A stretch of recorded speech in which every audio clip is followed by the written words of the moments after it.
Puji nama Tuhan, Shalom, selamat pagi Bapak Ibu yang dikasihi oleh Tuhan. Sebelum kita memulai firman pada pagi hari ini, kita bersatu di dalam doa. Bapa, kami sungguh ucap syukur kepadamu ya Tuhan, untuk pada pagi hari ini kami boleh bersatu hati untuk berdoa dan juga mendengarkan kebenaran firman Tuhan. Juga biarkanlah firman Tuhan pada pagi hari ini dapat menjadi rema dalam kehidupan kami, untuk kami selalu setia dan taat kepada setiap firman Tuhan yang ada dan juga Tuhan telah sampaikan kepada setiap kami. Terima kasih Bapak yang baik, terima kasih urapi setiap kami, dan juga biarkanlah pikiran hikmat kami hanya tertuju kepada Tuhan. Terima kasih ya Tuhan, hanya dalam nama Tuhan Yesus kami berdoa dan mengucap syukur, haleluya. Amin. Selamat pagi Bapak Ibu yang dikasihi oleh Tuhan. Pada pagi hari ini, judul kebenaran firman Tuhan yang ingin saya sampaikan yaitu Allah tidak pernah menolak umatnya. Nah, bagaimana kalau kita melihat pembacaan pada pagi hari ini, yaitu dapat di dalam Roma pasal 11 ayat yang pertama, disuruh katakan bahwa, maka aku bertanya, adakah Allah telah menolak umatnya? Sekali-kali tidak, sebab aku sendiri orang Israel dan keturunan Abraham dari suku Benyamin. Bagaimana surat Roma ini ditulis oleh Rasul Paulus kepada jemaat yang ada di Roma, yang terdiri dari orang Yahudi dan juga orang yang non-Yahudi. Bagaimana dalam pasal 11 ini Rasul Paulus menegaskan bahwa Allah tidak pernah menolak umatnya meskipun banyak orang Israel dikatakan menolak Tuhan Yesus. Bagaimana janji Allah tetap setia dan juga rencananya tidak pernah gagal bagi setiap umat yang percaya kepada Dia. Nah, bagaimana saya akan membagi dalam 3 poin, yaitu poin pertama yaitu Allah tidak pernah menolak umatnya. Bagaimana Rasul Paulus menegaskan dengan jelas bahwa sekali-kali tidak, artinya apa? Bahwa Allah itu setia terhadap perjanjiannya. Perjanjiannya antara Allah dan juga bangsa Israel pastinya. Walaupun manusia sering gagal dan juga tidak setia, tetapi Allah tetap memegang janjinya, yaitu tetap setia kepada orang yang percaya kepada Dia. Pesan yang dapat kita ambil pada pagi hari ini bahwa jangan pernah merasa ditinggalkan atau ditolak oleh Allah.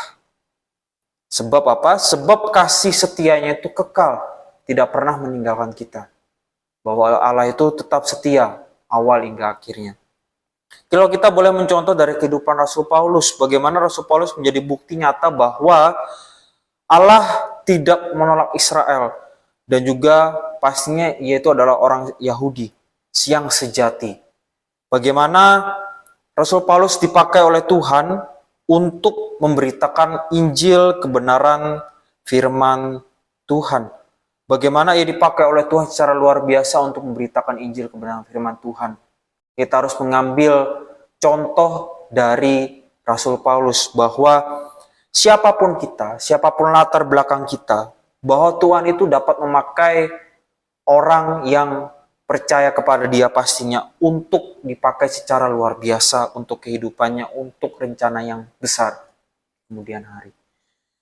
Bagaimana kalau kita mencontoh bahwa kita mengambil satu ilustrasi yang bisa dikatakan bahwa anak kecil yang bisa dikatakan ia mencoba untuk berjalan, pastinya dia akan terjatuh. Bahkan bisa dikatakan bisa terantuk, bahkan juga bisa dikatakan terkadang menangis ketika dia sudah tidak bisa. Tapi bagaimana orang tua, ayah atau ibunya pasti bakal menolong dia, bakal menuntun dia, sehingga dia dapat berjalan dengan lancar. Ini juga kita bisa mengambil bahwa kita jangan pernah menyerah. Kita jangan pernah menyerah atau merasa ditolak oleh Tuhan karena kegagalan kita, oleh karena dosa kita. Tuhan pun dapat memegang tangan kita dengan erat, bahkan menolong kita dari dosa, dari belenggu dosa. Bagaimana Ia menuntun kita sampai pada rencana yang akan kemudian hari kita terima, bahkan kita akan hidupi. Bagaimana kesetiaan Allah membangun pengharapan. Bagaimana umat Tuhan yang menghadapi keraguan, penderitaan, bahkan penolakan dari dunia, pastinya Allah itu akan tetap setia, tidak pernah meninggalkannya. Bahkan orang yang berharap kepada Dia, pasti akan dipelihara dengan baik. Bahkan dipelihara sampai kehidupannya sampai tua nanti. Bagaimana pengharapan di dalam Tuhan itu tidak akan pernah sia-sia, tidak pernah gagal kalau kita dapat mengimaninya, dapat mempercayainya.